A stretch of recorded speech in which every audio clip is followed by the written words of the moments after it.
waxaa annagoo ka xun ay misna nagu kaliftay ay noo sheegeen in ay dileen pilotkii diyaaradda waday. We are very deeply sorry to learn that these hijackers have killed the pilot of the plane. Se iyagu noogu sheegeen. That's as they told us. Waxay nagu yidhaaheen meydkiisa naga qaada waayo dee wuxuu nagu hayaa muxuu ahay meydku. They told us to remove the body. Waana ka qaadnay meydkii waxaan geynay meel lagu. We did so. Ich erinnere mich nicht. Aus der Entfernung ist zunächst nur schwer zu erkennen, dass die Leiche eines Menschen dort aus dem Flugzeug heruntergelassen wird.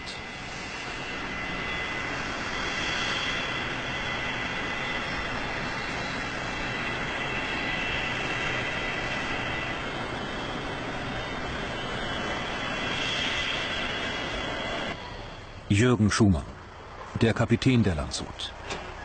Er war in Aden erschossen worden, der vorletzten Station auf dem Irrflug der Maschine.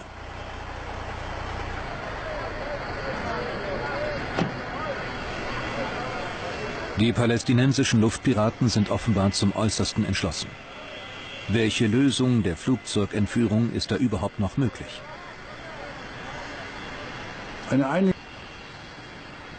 Am Morgen des 17. Oktober 1977 ist das gekaperte Lufthansa-Flugzeug mit 86 Menschen schon fast 4 Tage in der Hand der Entführer. Palästinensische Luftpiraten fordern die Freilassung von 11 Terroristen der RAF, die in deutschen Gefängnissen inhaftiert sind. Somalia ist unversehens in ein deutsches Geiseldrama verwickelt. Kurt Stenzel als Kenner der Region hat vorhergesehen, dass Mogadischu ein Ziel der Landshut-Entführer sein könnte. Ich war in Kairo zu der Zeit, wir hatten dort unser Büro. Dann habe ich halt versucht, nach Somalia, nach Mogadischu. Für die Offiziellen von Somalia ist es ganz ungewohnt, im Brennpunkt internationaler Verwicklungen zu stehen. Kurt Stenzel befragt einen Oberst der Armee. No, nothing now. What's going on? I don't know really. Thank you.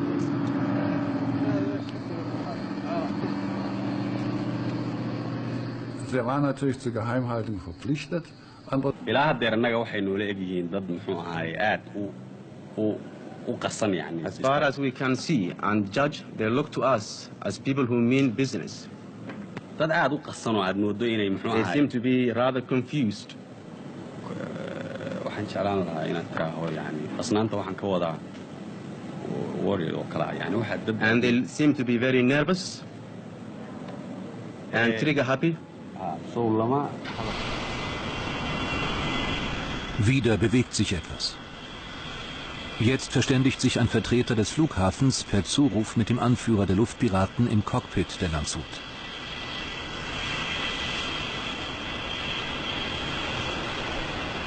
Der Lufthansa-Maschine wird eine neue Parkposition zugewiesen.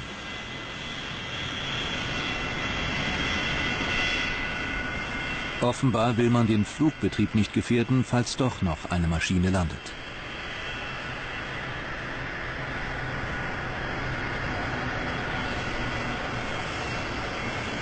Oder das Flugzeug soll einfach etwas weiter abseits stehen, falls die Ereignisse sich so oder so zuspitzen. Die Fenster der Kabine sind geschlossen. Auch im Cockpit ist nichts zu erkennen.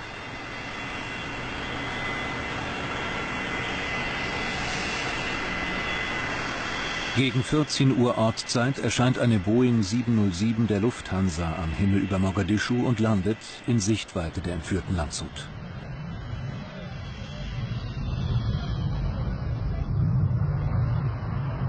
Ein Empfangskomitee macht sich bereit. Das waren hochrangige Offiziere, die ja in Somalia das Sagen hatten, keine Verbindungen. Ich war zum ersten Mal dort. ARD-Korrespondent Kurt Stenzel berichtet von der letzten Station des entführten Lufthansa-Flugzeugs Landshut. Er ist nach Mogadischu gekommen, schon bevor die Luftpiraten die Stadt angesteuert haben. Er hat alles auf eine Karte gesetzt. Der Flugbetrieb in Mogadischu geht zunächst scheinbar normal weiter. Als ob nichts wäre, landet eine weitere Passagiermaschine, während die Menschen in der Landshut Todesängste ausstehen.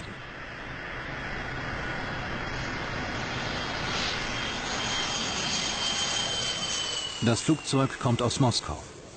Somalia hat sich politisch lange an die Sowjetunion angelehnt. Doch 1977 sucht das Land die Annäherung an den Westen. Vielleicht eine Chance für die Menschen in der Landshut. Die Ankunft der Aeroflot-Maschine in diesem Augenblick hat jedoch gar keinen politischen Hintergrund. Michael Liebal vertritt die deutschen Interessen, weil sein Chef, der Botschafter, zu diesem Zeitpunkt im Urlaub ist. Jetzt bekommt er Verstärkung aus der Bundeshauptstadt Bonn, mit direktem Draht zur Regierung.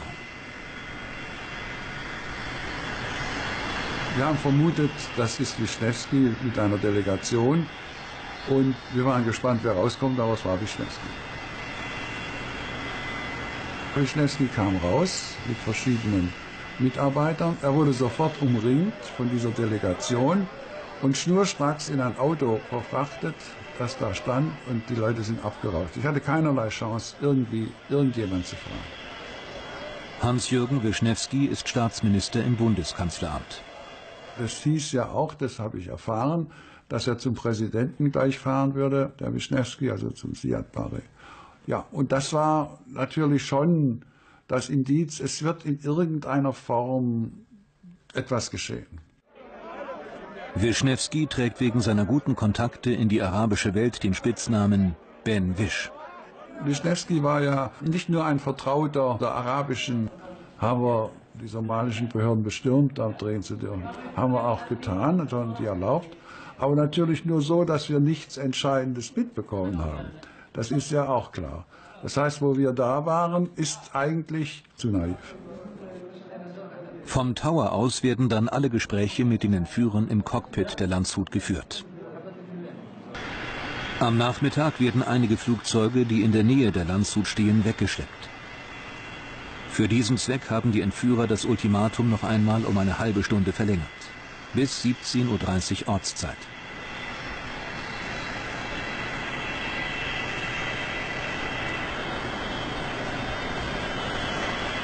Später zeigt sich, die Bitte, den Flugplatz räumen zu dürfen, war nur ein Vorwand.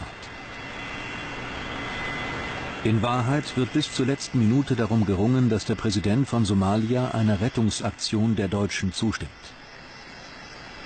Dies ist jetzt die 4. Terroristin. Sie macht das Victory-Zeichen und schreit in ihren Schmerzen: Sieg der Araber, Sieg der Araber. Die anderen 3 Geiselnehmer sind tot. Sie überlebt, als einzige.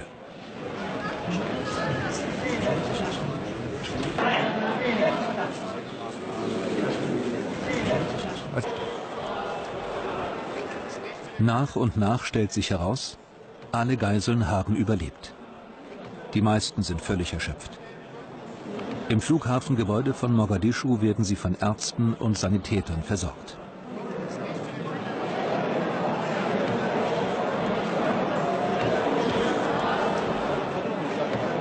Überraschenderweise gibt es nur wenige körperliche Verletzungen. Es ist wie ein einziges großes Aufatmen. Besonders bewegend war Chef von denen, der war manchmal total verrückt. Ne? Der ist dann rausgerannt auf Mal, wie so ein Verrückter, hat jemand da zusammengeschlagen und ist dann wieder rein. Und, also der war total bescheuert. Wie war das mit dem Essen zum Beispiel, gerade mit dem Kind und mit dem Trinken? Ging das ja, das ging, wir haben sehr viel zu trinken bekommen und Essen, so viel Hunger hatte man ja gar nicht. Ne? Wir haben auch gut Essen bekommen. Bis auf die 2 Tage, wo man dann nachts gesessen hat und weiß... Sadist in der Beziehung gewesen. Wer irgendwelche Laute von sich gibt, wird auch erschossen. Es gab also keine Laute. Dann blieb der Mann da also liegen. Dann gingen die 4 in ihr Cockpit rein, Zigaretten rauchen. Als alles ausgefallen ist, nicht? Ja. Da haben Sie auf Ihre Kollegen von der Lufthansa, der Gebel und die Sachen rangeschoben haben, haben Sie geschossen. Trotzdem Die Belüftung ist ausgefahren, Licht, ne? Ja. Das ging über mehrere Stunden. Man konnte nicht mehr atmen, weil die Luft verbraucht war. Da sind Kreislaufzusammenbrüche gewesen und so weiter und so fort. Ja. Und das Schlimmste, was ich für meine Person sagen muss, das ist die Erschießung von den Piloten vor aller Augen. Vor aller Augen. Also das war die Kinder, ich verstehe das nicht. Das hatte ich im Kissen über den Kopf getan. Sie haben es mitbekommen. Ja, es war neben uns. Direkt neben ihm. Und dann musste er sich hinknien neben uns da. Und auf einmal ging es los, da hat er geschossen. Ne? Das kam so schnell, da hatte noch gar keiner mit gerechnet. Ne? Weil er hatte das ja schon mal gemacht. Da musste sich der Pilot da hinstellen und wollte ihn schon mal exekutieren. Ne? Das hat er nicht gemacht. Der durfte die ganze Nacht nicht rausgenommen werden. Er hat die ganze Nacht blutend da gelegt. Was dachten Sie denn, wie heute Nacht angegriffen wurden? Da habe ich gedacht, es waren die Terroristen, die also aus der Maschine rausgekommen sind und uns jetzt also überfallen haben. Überfallen haben, Ja. Was haben Sie gemacht? Haben Sie sich niedergekauert oder? Ja, wir sind vom Sitz runter, haben die Hände vor den Kopf genommen und haben den Kopf auf den Sitz gelegt. Ja. Und sind so sitzen geblieben, weil es ja durchgesagt wurde. Und wir hörten dann deutsche Stimmen und haben also angenommen, dass die Sache in Ordnung ist. Ja. Hatten Sie die Hoffnung nicht verloren? Meine 5 Tage ist eine so lange Zeit. In dem Moment hatte ich die Hoffnung wieder, aber vorher hatten wir sie verloren. Vor allen Dingen gestern Abend. Ja. Was dachten Sie denn, wie die Piraten plötzlich sagten, hier ist ein Überfall? Wie geschah das? Ja, also wir hatten gerade das Essen eingenommen, noch nicht zu Ende. Da kam der Kommandeur, wie er sich nannte, kam da laut schreiend rein, ne? Fuchtelte gleich mit der Pistole rum, die 2 Mädchen hinterher und dann zum Schluss der eine Mann. Und hatten alle Handgranaten und der Mann noch mal eine Schusswaffe. Und dann hielten gleich die Hände hinter Kopftuch und der Kommandeur rannte in der Cockpit zum Pilot, zwang gleich zur Änderung der Fluglinie, kam wieder zurück und schüchterte so alle ein. Da mussten wir alles abgeben, Personalausweise und Spitzengegenstände, alles abgeben. Also wir hatten hinter nichts Persönliches. Wie waren die Stimmung an Bord? Die Stimmung insgesamt gesehen war eigentlich für jeden Einzelnen sicherlich sehr deprimierend. Denn er konnte ja eigentlich nur erwarten, dass es immer noch ein bisschen schlimmer wurde, nachdem man diesen, ich weiß den Namen leider nicht mehr zu nennen, nachdem man diesen Kerl so kennengelernt hatte. Denn er wechselte von, ich möchte fast sagen, von Viertelstunde zu Viertelstunde seine Laune in einer Weise, dass er einmal half, den Kranken gewissermaßen helfen und auf der anderen Seite schrie er wieder los, wie wahnsinnig. Der war ja wahrscheinlich auch wahnsinnig. Und genauso wirkte sich das auch für uns so deprimierend aus. Von einem Glauben, es